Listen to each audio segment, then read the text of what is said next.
What territories do film sales agents and distributors cover? This is an interesting question because a lot of people don't understand that the international sales are going to be all the other countries besides the US, which is going to be domestic release, right? Now, if your sales agent or distributor is based in another country and your country of origin is, say, let's say France, right? And you have a French country, then the domestic release is going to be France and international is going to be everywhere else. But for the purpose of this video, let's talk about the number one film market, which is the US, and then everything else is international. Now, a lot of times the US domestic release will be US and Canada, and so they'll be kind of grouped together. But there are times where we only sell US and we try to sell Canada separately from that. There are territories all over the world, and they're usually based on population, and that's how much they pay, right? They pay based on population, meaning when a country is very small, like a Scandinavian country, they don't have that much of a population to warrant gigantic numbers. But then you start getting the bigger countries, China, Germany, US, obviously.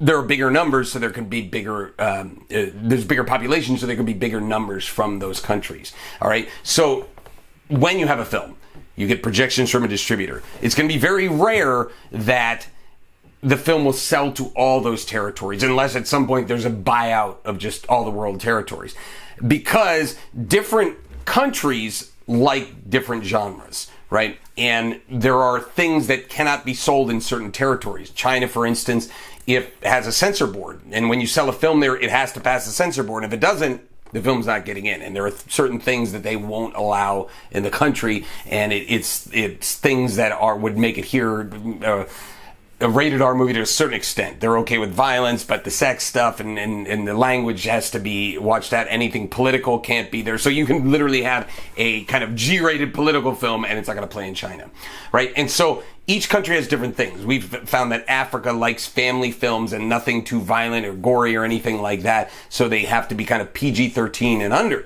So different countries want different things, right? And so when you have a sales agent or distributor, it's fine for you to sit down with that person and say, well, where do you think this will sell? And they'll give you a good idea.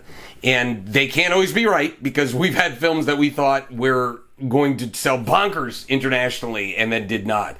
And then films where we were excited about the quality of the film, but realized that it wasn't a topic that sold around the world. For example, there was an edgy kind of drug drama that we had that we thought was going to do really well because it was a really great movie, but almost every international territory was passing on it, except for like UK and a couple of the other ones, and I can't remember at the top of my head, but because it was too edgy.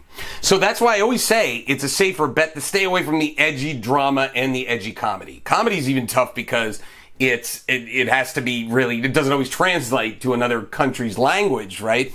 So in that case, you want to make it as vanilla and sweet as possible without cursing, without drug use, without sex or something like that. And then it'll sell really much more around the world. And again, there are things that you don't even realize, like sometimes an LGBT angle or a character that's gay, then your Middle East sale is off the table. So things like that happen. And really, for you, I mean, you can't always go, all right, we need to do this in this movie and this in this movie, and you know, and make sure we're not doing this, and if we have that character, we're not going to sell here. Don't do that. Just try to make the best movie possible. But I will say, stay in those marketable genres: the action, the thriller, the horror, the sci-fi. But if you want to do the dramas and the comedies, try to make them as non-offensive as possible, and you'll do much better at that point.